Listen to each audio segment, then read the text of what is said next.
your host, Richard RJ Eskow. Will there ever be accountability for the origins of the coronavirus crisis? Now, particularly a timely question, since a recent study has revealed that there were more than 1 million excess deaths, according to, comparing trends of death during the pandemic with what they would have been had there not been a pandemic. So depending on your reckoning, might be 900,000 deaths, might be well over 1 million, but we've had an unbelievable amount of suffering. Is there going to be accountability? That's the theme of my next guest's new book. He is also, of course, a very good friend of mine and of the show. John Nichols is the Washington correspondent for The Nation, and he's the author of quite a few books, the latest of which is entitled Coronavirus Criminals and Pandemic Profiteers, Accountability for Those Who Caused the Crisis. So first of all, John, brother, welcome back to the program. It's a great honor to be with you, and I'm glad to. We're on video here, and I'm glad to see you looking good and sounded strong. Well, just wait till the camera stops and I fall over. No. So, I've been waiting for a book like this, John. I should have known you were writing it. And, one of the things that I've been thinking since early in the crisis, and you mentioned this, one of the things I've been thinking is, wouldn't it be great if there were a Pecora commission for the coronavirus crisis? You mentioned the Pecora Commission, and that basically was a commission looking into culpability for war profiteering and so on. So I guess I'll start with this. What was your inspiration to write this book? Sure. That is a question I've gotten a lot since the book's come out. And there have been actually quite a few books about COVID, but most of the books about it have kind of operated in the zone of reporting on a natural catastrophe, right? Something that occurred, a global pandemic that we couldn't control, and that, lots of bad things happened, but there were heroes amidst it. And all these things are true. But I, from the very beginning, wanted to write about those who made it worse. And I'll be very blunt with you. It became clear to me as early as March of 2020 that we had political players and economic players who were making a crisis dramatically worse and whose actions would cause more deaths, more infections. I started to keep files and pull together information.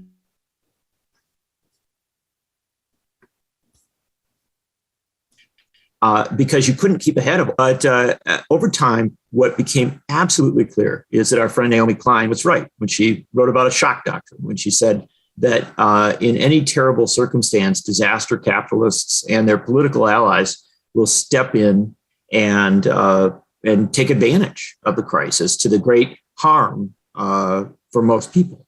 And so I really wanted to do that in real time. And so that's how the book came together. And the worst part about it, Richard, is that as it really came together, and as I started writing in earnest, what became clear to me was that the criminality and the profiteering was far more severe than we could have imagined. And so I think that's one of the reasons why the book has gotten a bit of attention and had a bit of a good ride, because people are conscious that something very bad happened and that it didn't need to be as bad as it was. And, one of the things you do is in this book, John, is you tell the story of the crisis based on individual actors. And so first of all, has value in and of itself, of course. But secondly, it also, they serve as standards, right, for whole categories of people. And I think that's valuable and important too. But one of the books you keep referring to is throughout. And the title basically could almost be the theme for your book, Guilty Men. Guilty Men being, well, you tell us what Guilty Men was. Well, the only reason I didn't title this book Guilty Men is because there were some guilty women as well, and I didn't want to narrow the categories. Although most is a sign of progress, some progress. Yeah, I guess. Yeah. Well, if you could call Elaine Chao and Betsy DeVos progress, then yes. But the interesting thing about the book Guilty Men, which was written in 1940, is that it came out of a different crisis, but one in which you saw many of the same factors in play. And in 1940, in the United Kingdom, you had the crisis at Dunkirk, and you had the realization that Britain was in the fight of its life, that the Nazis were attacking, that they had if not military superiority, they certainly had military advantages at almost every level. And the British were feeling pretty beaten down. They were feeling in a very bad place. And a lot of the elite political leaders at that point were saying, well, boy, what a crazy thing for this to happen. Who could have seen this coming? Right. And Michael Foot, who was a young journalist at the time, he would go on eventually to be the leader of the Labour Party in Britain. But Michael Foot and a couple of his friends who were writers for the Evening Standard newspaper thought, well, let's explain this a little more deeply. And so they took all the files on politicians and economic players who had appeased Adolf Hitler, who had appeased fascism during the 1930s, and they put together a book called Guilty Men.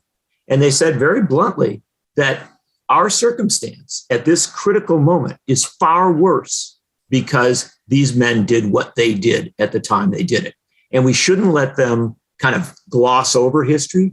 We shouldn't let them, kind of continue in their positions of power. Basically, what Foot and his allies said is the guilty men should leave the stage. They should be out of politics forever, and they should be held to account in whatever way is possible and necessary. Well, the book was a phenomenon. It sold, as Foot said, like a pornographic classic, because everybody wanted a copy. And what its impact was, and why it obviously serves as an inspiration for me. I'm a great fan of Foot in a lot of other ways as well. He's a great follower of Tom Paine. But the impact of the book was profound. It did lock in an impression of those who appeased Hitler and fascism in the 30s. And it did change the politics of Britain. I would argue it made it easier for Britain to pull together at the start of World War II and survive a very, very difficult moment. But even now, decades later, Guilty Men continues to inform understandings of the period before and during the war. And I wanted to write a book that played a similar role, and that is to call out the wrongdoers in this moment, identify them, make it clear that it is appropriate to talk about criminal, civil, and congressional action to hold them to account, but also, and perhaps much more importantly, to say for the future that if someone takes advantage of a pandemic, just as if someone takes advantage of a natural disaster or a war or anything else for political purposes or for profiteering, that ought to be something that you get into a lot of trouble for, that you're harmed for politically or you're harmed for economically.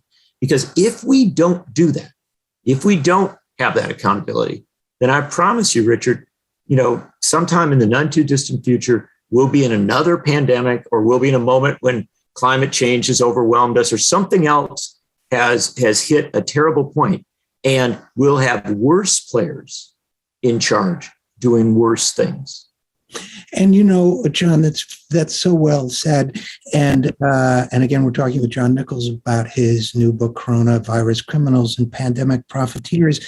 And the other dimension to this, besides legal or public political accountability, or I should say the other dimension of the accountability is, of course, what Foot was writing about was, for example, Neville Chamberlain, the then prime minister, famously saying after negotiating a pact with Hitler, we've achieved peace in our time. You quote him in the book, you can go back home, sleep soundly in your beds. He went down in history, Chamberlain, as an appeaser. as someone who, in the face of an implacable, lethal enemy, thought he could kind of equivocate and scurry away. He failed to show the moral resolve that the moment and the challenge demanded. And to me, that's another theme of this book, that we have people who, in the face of a wave of lethality like none we'd seen in modern times, tried to appease, talk their way out of it, change the subject, and in some cases were guilty of laying the groundwork for it too. What do you think? Well, so yeah, you make a really good point. And I guess this is probably the first time I'll ever say this. By comparison, Neville Chamberlain looks like a great patriot and a heroic figure, because the people that we had in charge when the pandemic hit weren't simply appeasers. They were deliberately self-serving, politically and economically. And I'll use just a classic example. We'll go right to the top of the line and say that, as I write about in the first chapter of the book, Donald Trump knew precisely how bad the pandemic was going to be. He wasn't ignorant. He wasn't, kind of shocked by what occurred. In January and February of 2020,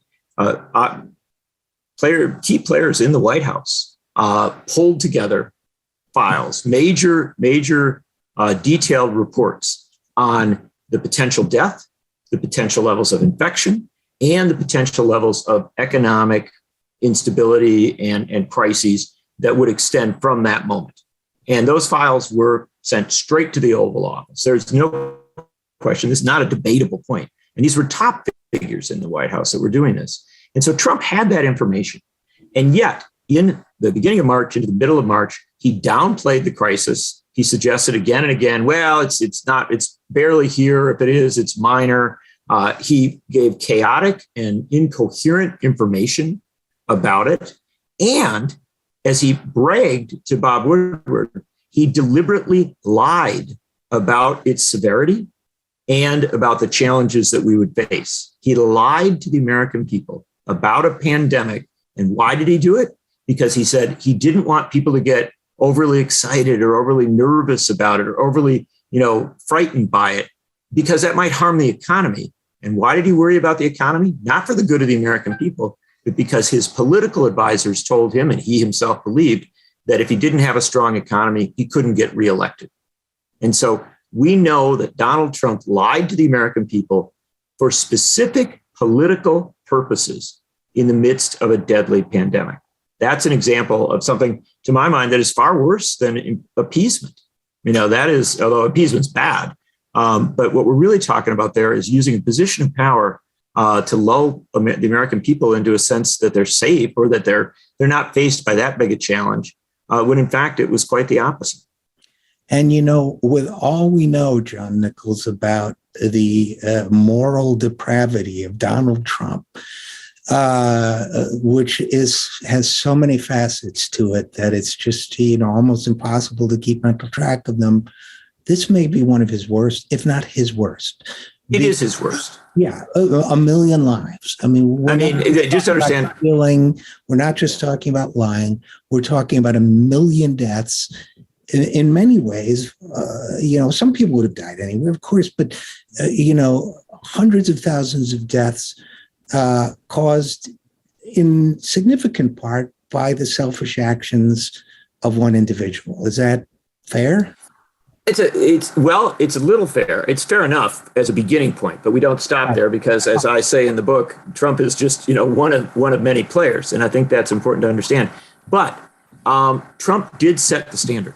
He set the standard within the White House and within governance at that point, members of his cabinet, far from being called to account and being told, you must do everything in your power to protect the American people and to, preserve some measure of economic stability, to do all the things that you should be doing, right? They weren't told that. They were basically let loose to follow their ideological whims. So Betsy DeVos is talking about, taking money from the public and giving it to private schools in the midst of the pandemic, because private schools might reopen earlier. Elaine Chao is refusing to do mask mandates because that's not the free market way to handle things. So he basically let his administration fail the American people at all sorts of turns. So it wasn't just Trump, but he was at the top. And here's the critical thing I think to understand about this. He set a tone at the beginning of the pandemic that lingers to this day, that suggests that our response to it can be somehow variable, that maybe you don't take a vaccine, maybe you don't need a mask. It's all the churn and the instability of our current moment can be traced back to the chaos of that initial moment. And the one final thing I would just say in this regard is, you're talking about close to 1 million deaths in the United States.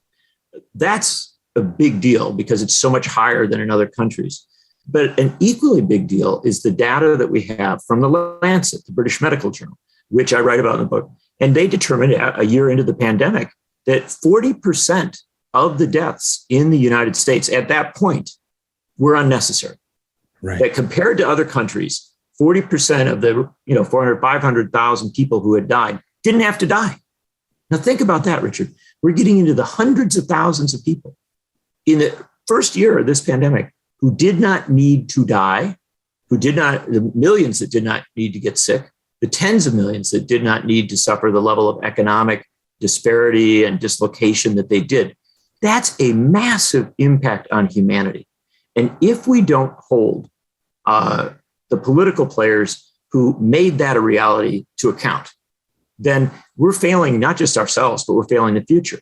And one last bit on this is that you said you think this is maybe the worst thing that he did. Well, there's a lot of competition with Donald Trump. We understand that. You've got January 6th. You've got, manipulations, political manipulations that were incredibly dangerous, including manipulations as regards Ukraine that may haunt us to this day, right? All sorts of things, right? But I would say unquestionably that the pandemic is the most serious, because when you swear an oath to protect the people of a country, and that is a basic concept of the oath, and you let hundreds of thousands of people die unnecessarily, millions be infected unnecessarily, you have committed, to my mind, the ultimate impeachable offense. And I'm glad that Trump was impeached for what he was impeached for. But the fact is, I think Democrats failed in not saying, hold it. There is clear evidence that this guy lied to the American people in the midst of a pandemic. That's an impeachable offense. And you know what, Richard? I suspect the American people might even understand that one more clearly than they did some of the other offenses for which he was charged. I couldn't agree with that more. And John Nichols, one of the things I really like about your book is Trump is just your starting point. As you've just alluded to here as well, I think a lot of us have a tendency to sort of make Trump the incarnation of everything that's wrong with our system, because he is a horrid person, of course, but stop there. Instead of saying, there's a whole matrix of people and forces out there of which Trump is as much a symptom as as anything else. And Trump's your starting off point, as he should be. But you then go on and talk about some of the people that have somehow become oddly elevated in the media since his departure, because perhaps they weren't, if you follow as we're following the January 6th hearings, we learned that some of the most odious people in the country on January 6th were saying to Trump or his people, for God's sakes, do something. We have a tendency to make them heroes, but they're still the villains of the piece, whether it's Mike Pompeo, whether it's Mike Pence, whether it's some of the other people. We can get to the Democrats, Democrats you mentioned too, but among the Republicans, you document a pretty damning case against Mike Pence, against Mike Pompeo, against Kristi Noem, against Ron DeSantis, and so on.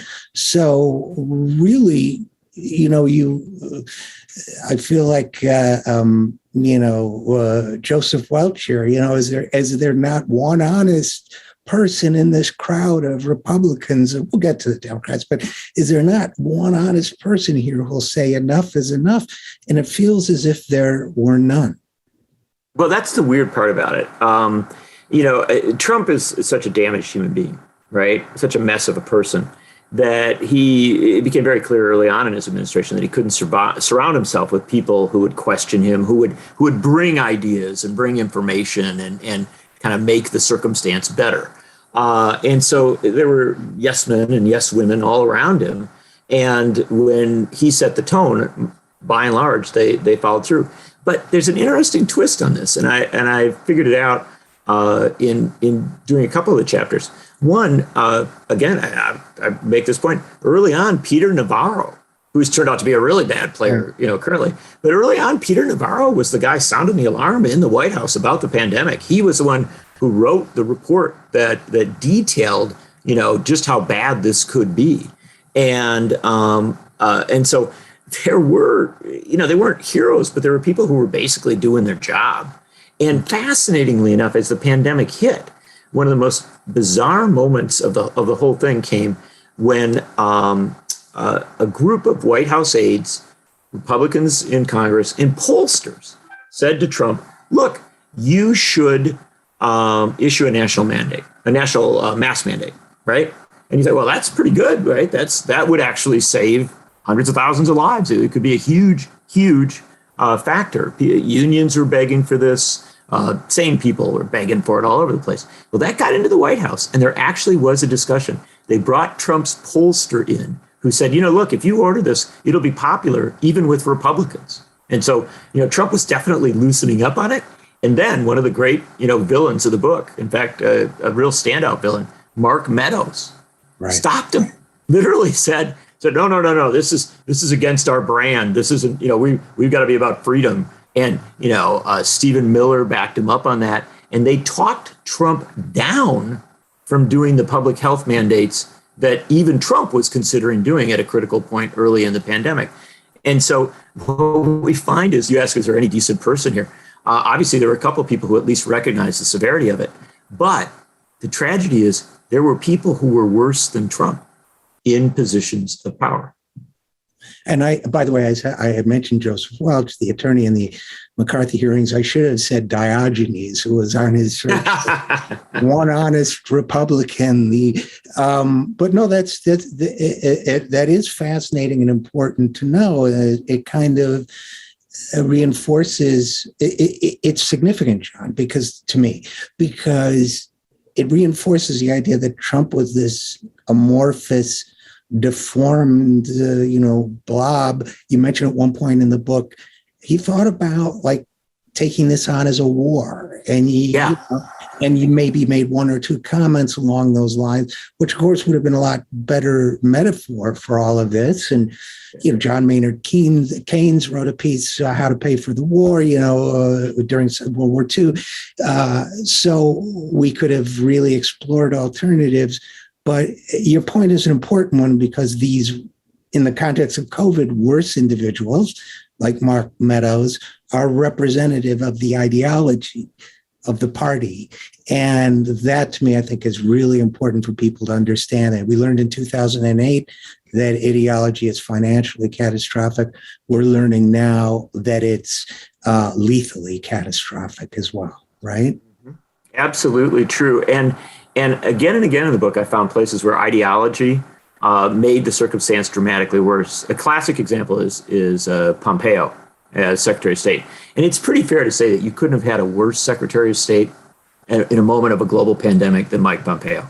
Because Mike Pompeo he's actually very well educated, he's a very smart guy, but he's an old school Cold Warrior. Mm-hmm. I mean, like Dick Cheney, he longs for the days of a Cold War. There's absolutely no doubt of that. And so even as the pandemic was hitting and getting worse and worse, you saw him playing Cold War games. Countries around the world, which were being overwhelmed in the early stages, and they didn't know how to protect medical personnel. And so doctors and nurses were getting sick. In the US, we saw it, but we also saw a lot of it in northern Italy. You saw it in South Africa and other places. And so they put out an appeal to the world. They said, look, is there anybody that can send us doctors who know how to deal with infectious diseases, who know how to, work in these incredibly challenging and dangerous circumstances? And Cuba responded, because of course, Cuba has trained doctors and literally brigades of doctors to travel in emergency situations to difficult circumstances. And I can show you videos of when the Cuban doctors arrived in, Italy and in Jamaica and other places in the midst of that pandemic and marched into that crisis and actually had a profoundly positive impact. Well, Mike Pompeo's reaction to that was to use the pressure of the U.S. government to tell countries that they should refuse the doctors or make it difficult for them to come. Why? Because they're coming from Cuba, right?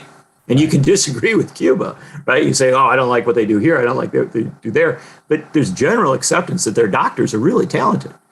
And for Pompeo to play that game and also to play the games of withdrawing from the World Health Organization and, refusing to participate in the smart early planning on vaccines that really could have played an even greater role in getting vaccines to people that need them.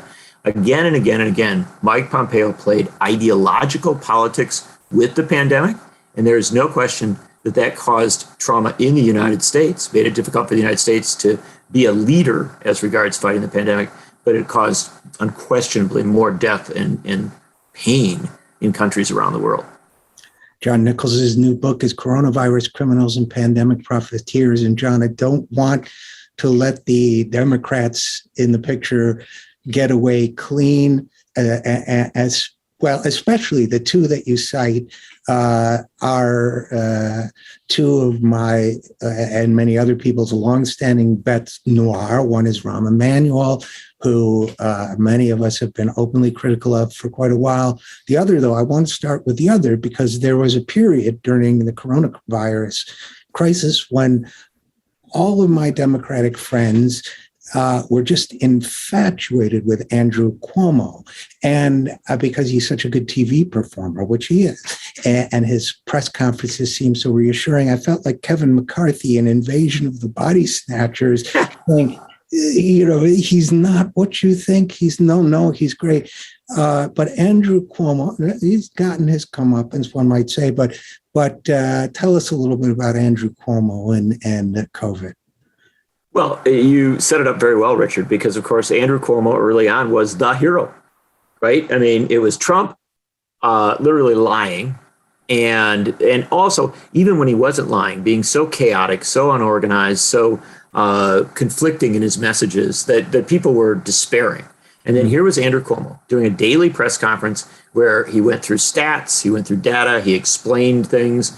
He often brought in some human stories. It was very, very effective stuff. And if you'll recall, he was going on TV with Chris Cuomo, right? And the two of them were going back and forth. And there was this human side to the crisis, which, excited a lot of folks. And I remember very clearly that there was discussion in early to mid 2020 of replacing Joe Biden as the nominee of the Democratic Party and putting Andrew Cuomo in, because Cuomo knew how to talk about the pandemic, right, in ways that it was suggested Biden wasn't as good at. And think about what a disaster that would have been. Yeah. But here's the core reality of Andrew Cuomo. He recognized the severity of the pandemic early on, and he did some things that were good, without a doubt. He was better than Trump, frankly, in a lot of that initial response. But he was a desperate, self-serving politician. And so at critical points, he made mistakes. Now, some of those mistakes may have been relatively innocent, some of them not. But one of the things that he did was that he cleared the way for people who had been infected to be sent to nursing homes. Well, when those infected people, they needed beds, frankly, it's free up hospital beds. When those folks went to nursing homes, then the disease spread through nursing homes. You had a tremendous level of death that was completely unnecessary. And it was a disastrous choice. It was a choice that was rooted in, I think, a very ugly relationship between Cuomo and the hospital industry, which was a big donor to his campaigns, as well as the nursing home industry. And it was a messy, bad situation. Now, whether Cuomo was, specifically bad player or just was mistaken here, the real problem came when it was revealed, when we began to understand what had happened. Cuomo lied about it. There's simply no question. He sought to cover it up. He sought to deny and diminish it at a point when we still had many of the open questions about how to deal with COVID. So he wasn't just trying to cover his own tracks. He was denying people information about best practices and dangerous practices at a critical point. And when people called him out, when whistleblowers stepped up, when legislators said, like Ron Kim from New York said, look, we gotta deal with this, he threatened them politically and otherwise. And he and his aides suggested that they couldn't tell the truth because it would be harmful politically. And so you have a situation with Andrew Cuomo where he did a lot of harm at a very critical stage. And then in lying about it, he compounded that harm. And again, you say that many of the people that I've written about are examples of a broader problem. Cuomo's not the only person who did harm and then compounded it, without a doubt. But I thought it was important to call that out. And I thought it was especially important to call it out because of the really heroic efforts of Ron Kim and others, legislators in New York, to stand up to their own governor of their own party. And one final thing I'll point out about Cuomo is I have a whole chapter in the book that really rips into Mitch McConnell for delaying pandemic aid in order to try and get a liability shield from major corporations, which was a terrible, terrible political play on his part, showing how in the pocket of special interests McConnell was. Well, but McConnell failed ultimately in that effort. On the other hand, Andrew Cuomo actually did get a liability shield approved in New York State. And so, again, by any measure, if we're going to look at Republicans and say, boy, that's a bad person because of what they did, we have to do the same with the Democrats who were in many cases just as bad. Absolutely. And I would argue that Andrew Cuomo's autocratic tendencies contributed a lot to his mismanagement as well. But we're almost out of time. And I don't want to let either Rahm Emanuel or Pfizer. Now, obviously, Pfizer could be a book in and of itself. I mean, and it will be someday. I'm sure. Without a doubt. What's Rahm Emanuel's role in all this? Oh, you're such a genius there, Richard. You put the two together perfectly, right? And the only other person you could have thrown in was Jared Kushner, because all of these fit into this supply chain question, right? And when the pandemic hit, if you'll recall, we had pictures in newspapers in New York of nurses who were using garbage bags for protection against the virus because they did not have adequate protective gear. Also, we had stories of horrible situations in hospitals without enough respirators, without enough equipment in general. It was a nightmarish scenario, and it made people fear getting sick even more because not that you might get sick, get to a hospital, and still not be able to get the care that you needed or the protection that you needed. And so, in that moment, we started to ask questions about why is our supply chain such a mess? Why on critical things? I'm not talking about Fritos. I'm talking about masks and protective gear. Well, I one of the first people I interviewed for the book back in March and April of 2020 was Senator Sherrod Brown of Ohio. And Sherrod Brown, who I've known for many, many years, said, look, I can tell you, we're going to have some real problems here because those free trade deals that we did in the 90s and in the 2000s and the 2010s, those free trade deals didn't just ship jobs overseas. And maybe that was our mistake. We talked all about the jobs that were being shipped overseas. We didn't make the point that whole factories were being shipped overseas and whole industries were being shipped overseas. And the fact of the matter is that the free trade policies that Rahm Emanuel made central to the Clinton and the Obama administrations, the last two Democratic administrations, he made central to those a push for a neoliberal free trade approach. Those policies emptied out our industries in the United States that made protective gear, that made medical gear. And the end result was that we had to desperately try and import it, as we do pharmaceuticals as well, from other places. And so I thought there's simply no question that Rahm Emanuel earned a place in the book. Again, he wasn't, he in many ways represents a sector of the Democratic Party that bought into neoliberalism. But boy, it proved to be absolutely disastrous. And it can't be forgotten because, again, if we didn't have a chapter on Rahm Emanuel, we might dare to forget the role that free trade policy and that kind of emptying out of U.S. industry had at a critical point. And then you also ask about Pfizer. And, right. And, just briefly, they're profiteers, right? They're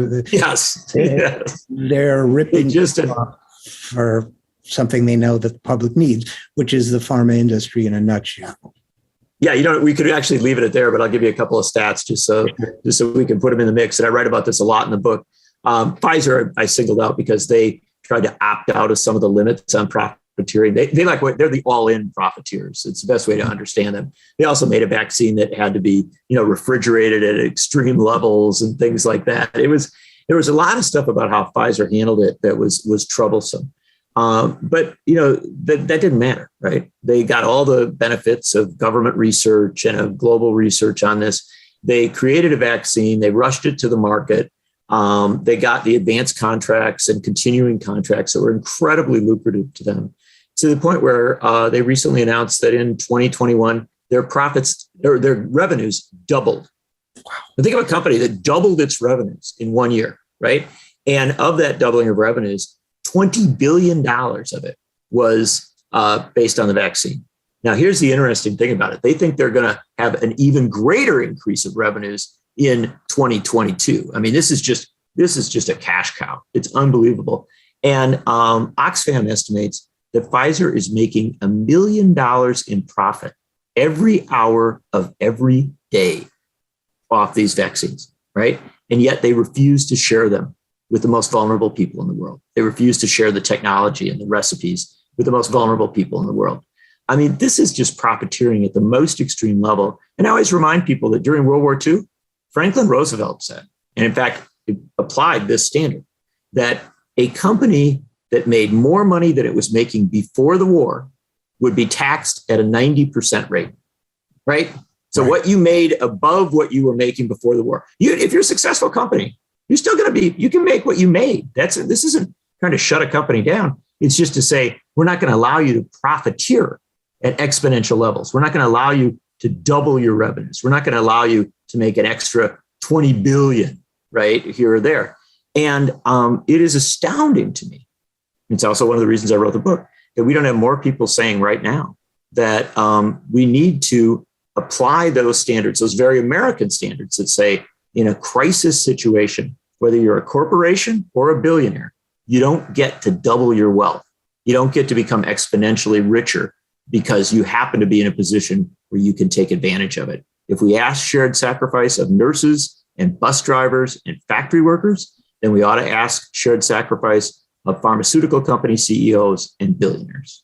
And based on public citizens' research on what it would take to vaccinate the world, a 90% taxation rate on Pfizer alone would vaccinate the world. And with money left over. So unfortunately, we're going to have to leave it there. But John Nichols, again, the book is Coronavirus Criminals and Pandemic Profiteers. I don't have the subtitle in front of me. What's the subtitle? Accountability for those who caused the crisis. Well said. And on that, John Nichols, Washington correspondent for The Nation, and author of this fine new book. As always, thanks for your great work. And as always, thanks for coming on the program. Thank you, Richard. It's an honor to be with you. And we'll be right back after this. I'm Richard RJ Eskow, and this is The Zero Hour.